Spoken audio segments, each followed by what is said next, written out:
చెప్పిన అన్న వస్తుండు అని చెప్పిండు.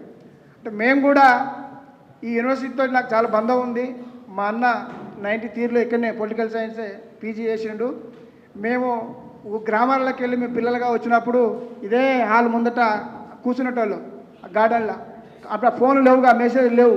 క్లాస్కి వెళ్ళి వచ్చేదాకా కూర్చొని మీ ఇక్కడ ఏ హాస్టల్కి పోయి వాళ్ళు ఎంత వండి పెడితే తిని మళ్ళీ మేము ఊరికి వెళ్ళిపోయేటోళ్ళం. అట్లా ఇప్పుడు శ్రీకాంత్ అని చెప్తున్న కొంత బాధ కూడా అనిపించింది. మేము చెప్పులు మోసడం కాదు, తుపాకులు మోసడం, విద్యార్థులకు ఏం సంబంధం ఈ ఉద్యమంతో అంటారు అన్న. ఇక్కడ చదువుకున్నటువంటి మేధావులు విద్యార్థులే ఆనాడు 90 నుంచి 96, 97 దాకా వాళ్ళ చేత మేము చేతులు కలిపి గ్రామాలలో మా చేత అన్నం పెట్టి తుపాకులు మోసిన చెయ్యే నాది కూడా. అలాంటి వాళ్ళమే తెలంగాణ ఉద్యమంలోకి వచ్చినాం. తెలంగాణ ఉద్యమంలో ఆటో రంగంలోకి నేను రాని కారణం కూడా ఈ ఓయివే. ఇక్కడి నుంచే నేను ఆటో ఫీల్డ్కి వచ్చిన. కాబట్టి నేను మిగతా విషయాలు మాట్లాడను, సమయం తక్కువ ఉంది కనుక. మా ఆటో రంగాన్ని మార్వాడిసి ఎట్లా దోపిడీ చేస్తుందనే విషయాన్ని 2 నిమిషాలలో మీకు క్లుప్తంగా ఈ మీడియా మిత్రుల సమీక్షంలో, మేధావుల సమీక్షంలో చేస్తే మీరు అనేక మీటింగ్లల్లో, అక్కడ వేదికలల్లో, మీరు వేరే ఇంటర్వ్యూలల్లో మాకు ఉపయోగపడుతుంది మా రంగానికి అని చెప్పి భావించే మాట్లాడతా. ఈ కార్యక్రమానికి వచ్చిన మీ అందరికీ మా ఆటో రంగం తరఫున ప్రత్యేకమైన ధన్యవాదాలు. మొన్న మేము ఎప్పుడైతే ఇక్కడ పోస్టర్ రిలీజ్ చేసి అన్నతో పాటు మేము ప్రెస్ మీట్లో పాల్గొన్నామో అనేక మంది మార్వాడి ఫైనాన్స్ వాళ్ళు ఫోన్ చేసి, అరే బై నువ్వు విద్యార్థులతో నీకేం సోబతి, అదేం కలయిక అన్నారు. అంటే విద్యార్థులకు అందరి కలయిక ఉంది. తెలంగాణ ఉద్యమం కూడా వీళ్ళే ఇప్పుడు వలగొట్టుకురు, వీళ్ళు ఎవరు మంత్రులు కాలే, ఎమ్మెల్యేలు కాలే, కానీ ఐటోళ్ళు అయ్యారు. ఇవాళ తెలంగాణ ప్రజలకు నష్టం జరుగుతుంది అన్నప్పుడు ఈ విద్యార్థులే ముందుకొచ్చారు కనుక మాకు కూడా కష్టం ఉంది, మమ్మల్ని దోపిడీ చేస్తారు కనుక వాళ్ళతో కలిసి పనిచేయడానికి మేము ముందుకు వచ్చామని చెప్పడం జరిగింది. మరొక ఆయన ఫోన్ చేసి ఒక గొప్ప మాట చెప్తుండు, ఈ భారతదేశంలో జీడిపిలో మాది 64% మారయ్య గారు, మీరు మమ్మల్ని ఇక్కడి నుంచి ఎలగొట్టలేరు, మమ్మల్ని ఏమైనా ఇబ్బంది పెడితే భారతదేశ ఆర్థిక వ్యవస్థ కుప్పకూలుతుందని చెప్పి మాట్లాడడం జరిగింది. నేనన్నా నువ్వు చేయకపోతే వ్యాపారం మేము చేస్తాం, ఇంకోటి చేస్తాడు, నువ్వు మమ్మల్ని దోపిడీ చేస్తుంటే మేము కూకుంటాం అని చెప్పి ఫోన్లో చెప్పడం జరిగింది.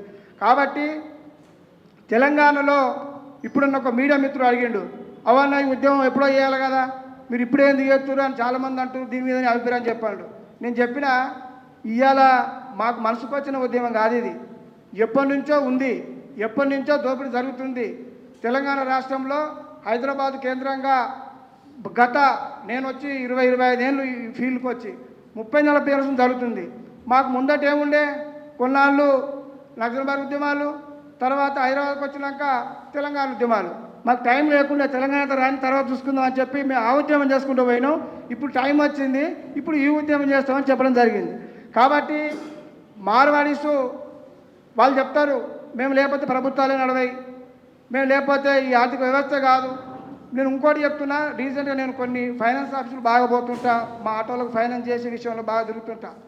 మొన్న సూటిగా చెప్తున్నా మన మీడియా మిత్రుల ముందట, రామాయణం అంతా చెప్పకుండా, తెలంగాణ రాష్ట్రంలో ఆటో ప్రభుత్వం లెక్కల ప్రకారంగా 6,50,000, కొంత అటు ఇటు రికార్డు ఇతర రాష్ట్రాల్లో వేరే వచ్చినా ఒక 7 లక్షలు ఉంటాయి. ఓన్లీ ప్యాసింజర్ ఆటోలే. ట్రాలీ ఇదంతా గూడ్స్ పెట్టుకుంటే ఒక 14 లక్షలు ఉంటాయి. ఇక్కడ ఫైనాన్స్ చేసేటోళ్ళంతా మారవలసి తప్ప ఇంకో ఏ వైశ్యు అయినా కానీ, ఇతర రెడ్డి అయినా కానీ, ఇంకితర కులపైన కానీ, వెలమైన కానీ ఎవ్వరు ఉండరు ఈ ఫీల్డ్లో. ఓన్లీ మార్వాడిస్తే. ఇక్కడ మీకు కావాలంటే ఇక్కడ కుషాల్ టవర్ అని లగడికపూలు ఉంటుంది, పెద్ద కాంప్లెక్స్ ఉంటుంది, ప్రభుత్వందే. తక్కువ రెంట్కి ఇస్తారు వాళ్ళకు, కింది నుంచి మీ దాకా వాళ్ళే ఉంటారు. మళ్ళీ పోతే చదరగడ్డ చౌరస్తలో వాళ్ళే ఉంటారు. కాచిగూడ, నిమ్మోలడ్డ, కోటి, నాంపల్లి వీళ్ళంతా వాళ్ళే ఉంటారు.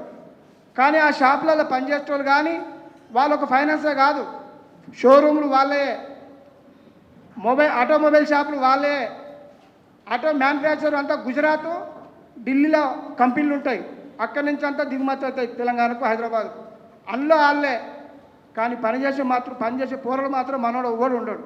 పోనీ నిరుద్యోగులకు ఏమన్నా వాళ్ళ అవకాశం కల్పిస్తున్న మనోళ్ళకంటే ఎక్కడ కూడా మన పిల్లలకి ఇయ్యరు. ఫైనాన్స్ ఆఫీసులు కూడా మనకి ఇయ్యరు. యాడుంటారు తెలంగాణ అంటే ఇప్పుడే చెప్పిన కింద మీడియాకు ఈ బండ్లు పాపం ఈ జ్వరం వచ్చో, పిల్లలు బాగాలేకనో, ఆటో ఖరాబ్ అయ్యో, పోలీసులు ఛానల్ కట్టో, ఓ ఈఎంఐ లేట్ అయితే నడి రోజు మీద గుంజుకున్న కాడ మన తెలంగాణ వాడు ఉంటాడు. ఈ గుంజుకపోయి మారోళ్ళకు అప్ప చెప్తాడు. ఈ కొట్లాట కాడ మాత్రం మనలో పెట్టుకుంటారు, వాళ్ళు సీజర్లో పెట్టుకుంటారు మార్వాడీస్ తప్ప మిగతా ఏ ఆర్థిక కాడ కూడా వాళ్ళని పెట్టుకోరు. కాబట్టి నేనేమంటున్నా అంటే ఈ వేదిక ద్వారా మీడియా ద్వారా చెప్పదలుచుకుంది ఏంటంటే వీళ్ళు ప్రభుత్వాన్ని నిలువున దోపిడీ చేస్తుర్రు, ప్రభుత్వానికి ట్యాక్స్ ఎరగొడుతుర్రు. ప్రజల మమ్మల ముంచుడే కాదు, ప్రభుత్వానికి ట్యాక్స్ ఎరగొడుతుర్రు. ఇలా ఇప్పుడున్నటువంటి ప్రభుత్వం మొన్న నిరుద్యోగులు అనుకో ఇక్కడ చాలా కాలం నుంచి పర్మనెంట్ లేవని ఒక 20,000 ఎల్పిజి సిఎన్జి ఆటోలు ఇచ్చారు, ఒక 20,000 ఎలక్ట్రిక్ ఆటోలు ఇచ్చారు, 40,000 ఇచ్చారు. ఇప్పటికీ ఒక 20,000లలో ఒక 2,000 తీసేద్దాం, 18,000 ఆటోలకు ఫైనాన్స్ చేశారు. ఒక్కొక్క ఆటోకు 2,50,000 నుంచి 3,00,000 రూపాయల దాకా ఫైనాన్స్ చేస్తారు. ఇందులో ఏ ఒక్కటి కూడా ఆర్బీఐ రూల్ ప్రకారం ఉండవు, మొత్తం ఇల్లీగల్ దందే. అది కోట్ల రూపాయలు. నేను రాత్రి లెక్కేస్తే ₹1.20 లెక్కేసుకున్నా కానీ నెలకు వచ్చేసి 5,40,00,000 ఇంట్రెస్ట్ ప్రభుత్వానికి పోవు. ఈఎంఐల రూపంలో 500 కోట్లు పోతాయి వీళ్ళకు. ఓన్లీ 20,000 గురించే చెప్తున్నాను నేను. ఇక 6 లక్షల ముచ్చట మాట్లాడతలేదు, టైం లేదంటున్నాను అనకంగా. కాబట్టి వీళ్ళు ఎట్లా ఏ ఆర్బీఐ రూల్ కానీ ప్రభుత్వానికి కానీ రూపాయి ట్యాక్స్ రూపంలో పోదు సార్, జర దృష్టిలో పెట్టుకోవాలి మీరు పెద్దలందరూ. కాబట్టి వీళ్ళు 40 రోజుల టైం, గతంలో మా కాలంలో ఒక 30-40 సంవత్సరాల క్రితము 30 ఏళ్ళ క్రితము ఒక 2 నెలలు టైం ఇచ్చేది. సార్ కట్టలేకపోతున్నాడు ఆఫీస్ కాడ చెప్పేసి టైం ఇచ్చేది. ఇప్పుడు ఈ 20 ఏళ్ళ నుండి ఏం చేస్తున్నారు వాళ్ళంటే 40 రోజులే. వాళ్ళు 40 రోజులు కాగానే బండి గుంచుకోపోతాడు, లోపల పెట్టుకుంటాడు, వీడు వచ్చి ఊరేసుకొని వస్తాడు ఇంట్లో. ఆటో డ్రైవర్ ఇవి చాలా నెలలోకి వస్తలేవు, చాలామంది ఆటో డ్రైవర్లు చనిపోతున్నారు. కాబట్టి ఈ ఉద్యమము చాలా అవసరము. నేను శ్రీకాంత్ అన్నకు ఇక్కడ ఉన్న విద్యార్థులు మేధావులందరికీ నేను మాట ఇచ్చిన. ఇవాళ నాకు ఫోన్ చేస్తున్నారు ఇతర పార్టీల సంఘాలలో ఉన్నటువంటి నాయకులు, అరే మారన్న పోయిండు ఉద్యమం మొదలుపెట్టిండు విద్యార్థులను కలిసి మనం ఎందుకు పోవద్దని చెప్పి ఏఐటీసీలు అడుగుతున్నారట, సిఐటీలు అడుగుతున్నారట, నాకు ఫోన్ చేస్తారు. అవన్నా మీరు రాలే కదా, మేము మొదలు పెట్టినాం, విద్యార్థులతో కలిసి పనిచేస్తున్నాం, మీరు కూడా రారని చెప్పిన. కాబట్టి మేము లక్షల మంది ఉంటాం. మేము విద్యార్థులను కలిస్తే హైదరాబాద్ గారు రాష్ట్రాన్ని అంతా అతలకుతలం చేయొచ్చు, మార్వాడలు అంత తేల్చవచ్చు, వాళ్ళు ప్రభుత్వాన్ని ప్రజలను ఎట్లా మోసం చేస్తారో తేల్చవచ్చు. మనం ఏం కన్ఫ్యూజ్ కావాల్సిన అవసరం లేదు, క్లారిటీగా ఉన్నాం. మేమందరం విద్యార్థి సంఘాలతో ఏ పిలిపించిన పనిచేయడానికి సిద్ధంగా ఉన్నాం. చెప్పని కోసమే ఈ వేదిక పంచుకోవాలని చెప్పి వాళ్ళు వచ్చిన శ్రీకాంత్ మద్దతుగా. కాబట్టి మాకు జరుగుతున్నటువంటి దోపిడిని ఈ ప్రభుత్వం కూడా గ్రహించాలని చెప్పి ఈ సందర్భంగా తెలియజేస్తూ నేను సెలవు తీసుకుంటున్నాను. థ్యాంక్ యూ అన్న. మీరు ఏమనుకోవద్దు, మీరు శ్రీకాంత్ అన్నకు మద్దతుగా అని చెప్పారు, నాకు మద్దతు కాదు, తెలంగాణ సమాజానికి మద్దతు, తెలంగాణ వ్యాపారస్తులకు మద్దతు, ఇది నా కోసంగా తెలియజేసుకుంటూ ఇప్పుడు గౌరవనీయులు పెద్దలు మాస్టర్జీ సార్ గారు మాట్లాడవలసిందిగా కోరుతున్నాం. అదేవిధంగా ఆర్ట్స్ కాలేజ్ వైస్ ప్రిన్సిపాల్ కొండ నాగేశ్వర సార్ వేదిక మీరు రావాల్సిందిగా కోరుతున్నాం. సార్ రండి అన్న, ఇవి ఇక్కడ రండి, చైర్లు ఉన్నాయి అక్కడ కూర్చోకండి. Thank you. సభాధ్యక్షులు తమ్ముడు శ్రీకాంత్ గారు, ఈ కార్యక్రమానికి విచ్చేసిన పెద్దలు మన నందిని సిద్ధారెడ్డి గారు, పృథ్వీరాజు గారు, మన విఠలన్నతో పాటు మా కాచం సత్యనారాయణ మేడం గారు అందరికీ కూడా హృదయపూర్వక జైభీం తెలియజేసుకుంటూ, మిత్రులారా, నేను పుట్టి పెరిగింది బొల్లారం అండి. ఈ కంటోన్మెంట్ సంబంధించిన 2 అంశాలు చెప్పి మీకు ఈ మార్వాడి దోపిడీ ఎలా ఉంటుందో చెప్తాను. మా బొల్లారంలో మొత్తం, అంటే బొల్లారం అని కాదు కానీ మొత్తం కంటోన్మెంట్లో ఈ డిఫెన్స్కి సంబంధించినటువంటి భూములన్నీ కూడా పెద్ద పెద్ద బిల్డింగ్స్ ఆనాటి బ్రిటిష్ అధికారుల కోసం కట్టించారు. ఒక్కొక్క 5 ఎకరాలు, 4 ఎకరాలు, 3 ఎకరాలతో పాటు. అయితే బ్రిటిషర్స్ వెళ్ళిన తర్వాత ఈ మార్వాడీసు ఉత్తర భారతదేశంలో వారి ప్రాబల్యం ఉంటుంది కాబట్టి అక్కడ వాళ్ళ పాలకులు వాళ్ళే నిర్ణయిస్తారు కాబట్టి అటువంటి ఆ యొక్క పాలకులను పట్టుకొని మొత్తము రిసాలా బజార్ నుంచి మొదలు పెట్టుకుంటే రిసాలా బజార్, చింతల్ బజార్, బొల్లారం బజార్, డౌటన్ బజార్, లాల్ బజార్ కాడికి వెళ్ళి మొదలు పెడితే మొత్తం అటు మన పశ్చిమంలో ఉన్నటువంటి అన్ని బిల్డింగులని 90% వీళ్ళు ఆక్యుపై చేసుకుని కూర్చున్నారు. 100 సంవత్సరాలకు లీజ్ తీసుకుని, 100 కాదు 120 సంవత్సరాలనేది మొత్తం కబ్జా చేసి కూర్చున్నారు. తర్వాత ఈ కబ్జాకు సంబంధించినటువంటి అంశాలు ఏంటంటే మీకు 2-3 లైవ్ ఎగ్జాంపుల్ చెప్పి ముగిస్తాను బ్రదర్. ఈ బేగం బజార్కు సంబంధించినటువంటి ఒక మార్వాడి మనవని దగ్గర ఒక కాగితాలు పెట్టుకొని భూమి కాగితాలు పెట్టుకొని 30 లక్షలు అప్పించిండు. 30 లక్షలు అప్పిస్తే ఆయన అన్ని డబ్బులు కట్టుకుంటూ 29 లక్షలు కట్టి 30 లక్షలు కడతాను, నా భూమి కాగితాలు నాకు ఏమంటానంటే వాడు ఏం చేశాడంటానంటే వీడికి డబ్బులు కడితే కనుక వాడి స్థలం వాడికి వేయాల్సి వస్తుంది, అది కోట్ల రూపాయల విలువైన స్థలం అని ఏం చేసిందంటే ఒక లేడీని మాట్లాడి ఆమె ఇవన్నీ సెటిల్మెంట్ చేస్తుంటుంది, ఇక్కడే మల్కాజ్గిరి ఉంటుంది, ఆమె పేరు రేణుక. ఆమెను పంపించారు. పంపిస్తే ఆమె ఒంటరికి వెళ్ళదు కదా, ఒక డ్రైవర్ నెంబర్ పెట్టుకొని వెళ్తే వాడు ఏం ట్రిక్ అంటే ట్రిక్ అంటే ఎప్పుడు వాళ్ళు చేసేదే, ఆ పైసలు పోయి అడగనీకి వస్తే వాళ్ళ పెళ్ళాం జాకెట్ చింపేసుకొని బయటకు వచ్చి నన్ను ఇటు రేప్ చేయడానికి వచ్చిందని చెప్పి పోలీసులు పోయి కంప్లైంట్. ఇట్లా ఏంటంటేనంటే ఈ మొత్తము ఈ దోపిడీకి సంబంధించినటువంటి వాళ్ళు ఎప్పుడు కానీ ఏ కాయా కష్టం చేయనటువంటి పనిని ఎంచుకున్నారు బాపనోళ్ళలాగా. కాయా కష్టం చేయకుండా ఎట్లా డబ్బులు సంపాదించాలి, దానికి ఏ విధంగా దోపిడీ చేయాలి, 2 నంబర్ దందా ఎలా చేయాలనేది మీకు ఎవరికన్నా ట్రైనింగ్ కావాలంటానంటే వాళ్ళని మనం ఒక గురువుగా పెట్టుకుని ట్రైనింగ్ తీసుకుంటే బ్రహ్మాండంగా 2 నంబర్ దందా ఎట్లా చేయాలి, 2వ బుక్ని ఎట్లా రాయాలి, ఇవన్నీ కూడా చేస్తారు. చిన్న చిన్న అంశాలకు సంబంధించినటువంటిది బంగారం కానీ లేకుంటే ఇవన్నీ కూడా గిరువు పెట్టుకుంటే దాన్ని వెనకకి ఇవ్వడానికి మాత్రం వాళ్ళు గిజగిజలాడిపోతుంటారు, వాళ్ళ సొమ్మేదో మనకిస్తున్నట్టుగా. నా మిత్రులారా, ఈ విషయంలో నేను కొంత చరిత్ర లోపలికి వెళ్ళి మా అన్న పృథ్వీరాజు నా మధ్యలో బద్రీ విశాల్ పిత్తి గురించి చెప్పాడు. బద్రీ విశాల్ పిత్తి మన తెలంగాణకు న్యాయం చేశాడంటని మనం అనుకుంటున్నాం. అయితే ఆయన పాపం వాళ్ళ మార్వాడి సమాజం మొత్తం ఆంధ్రలో వచ్చిన తర్వాత వాళ్ళ బిజినెస్లు, వాళ్ళ సినిమాలు, వాళ్ళ యొక్క అభివృద్ధిని చూసి ఇట్లయితే మనం మార్వాడి గుజరాతీ వాళ్ళ మీద బతకడం కష్టం కాబట్టి దీనికి ఉద్యమాన్ని చేయాలి. ఉద్యమాన్ని చేయాలంటే మళ్ళీ మన ఉస్మానియా యూనివర్సిటీ స్టూడెంట్స్ గత అయ్యి దానికి సంబంధించినటువంటి ఉద్యమాన్ని మొదలు పెడితే దాన్ని సదాలక్ష్మి గారు, కొండా లక్ష్మణ్ బాబు గారు మొదలు పెడితే మళ్ళీ మా చెన్నారెడ్డి సార్ గారు వచ్చి దాన్ని ఆక్యుపై చేసుకున్నాడు. ఈ చెన్నారెడ్డి గారికి డబ్బులన్నీ కూడా వెనకకెళ్ళి సప్లై చేసింది ఎవరై అంటారంటే బద్రీ విశాల్ పిత్తి గారు. మరి ఆయన మన మీద ప్రేమ, తెలంగాణ వాళ్ళ మీద ప్రేమ ఉండి చేశారా? ఈ మార్వాడీలు ఎవరికి సాయం చేసినా జో సహారా దేగా ఓ ఇషారా కరేగా. మా కాంశీరాం మహానుభావుడు ఏమన్నాడంటే ఎవడైతే నీకు సాయం చేస్తున్నట్టుగా నిజంగా ముందుకు వస్తాడో వానికి వెనకాలేమో ఉంటాయి మతలబు.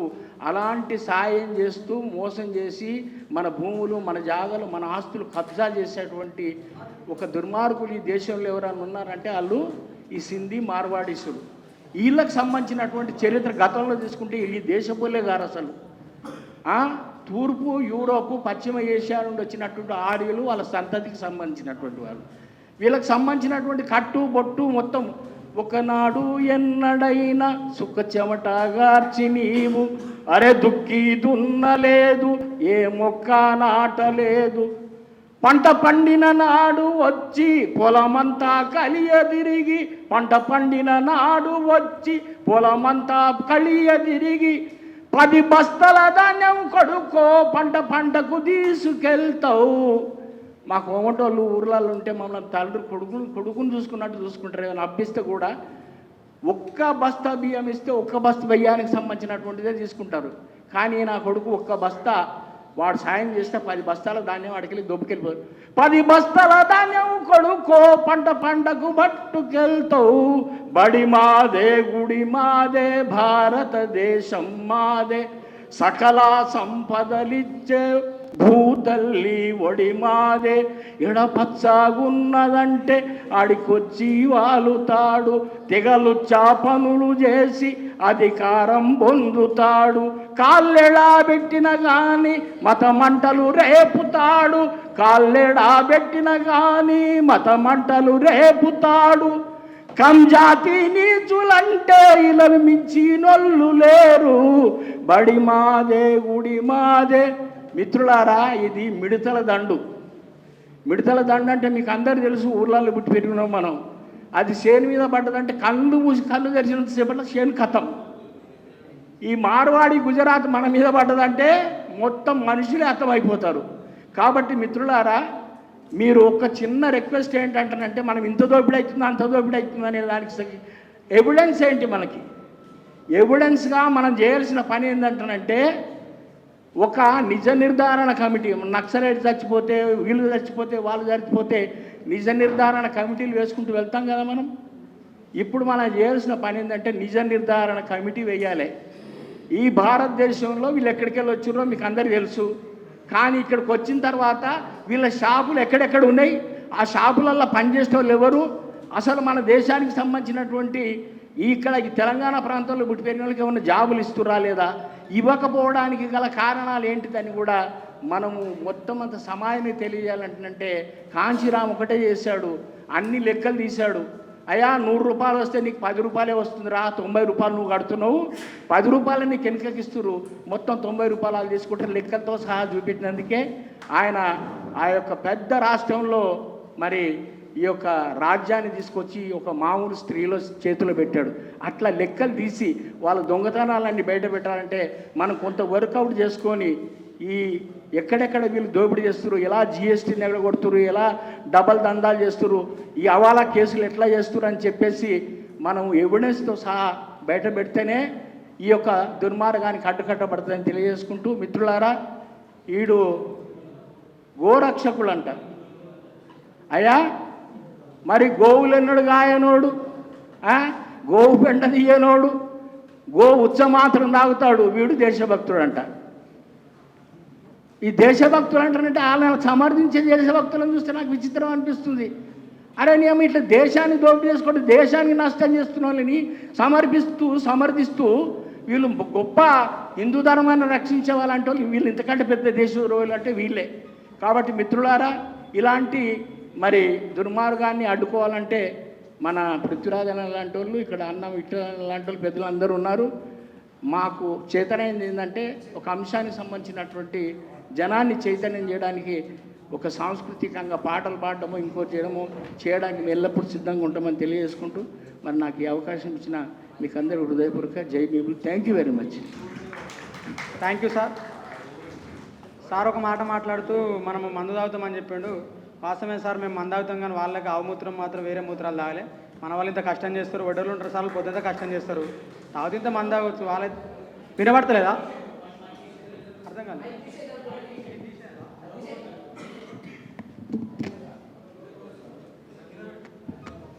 Thank you sir. ఇప్పుడు తెలంగాణ శామన్నను వేదిక మీకు రావాల్సిందిగా కోరుకుంటూ, అదేవిధంగా గుడిపల్లి రావణ కూడా వేదిక మీకు రావాల్సిందిగా కోరుతున్నాం.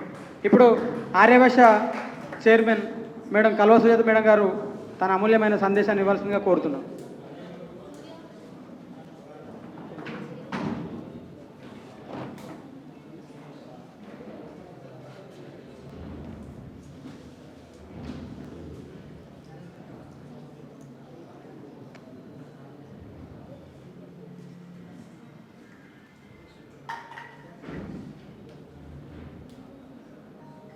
నిజంగానే మొట్టమొదటిసారి ఓయూలో వచ్చి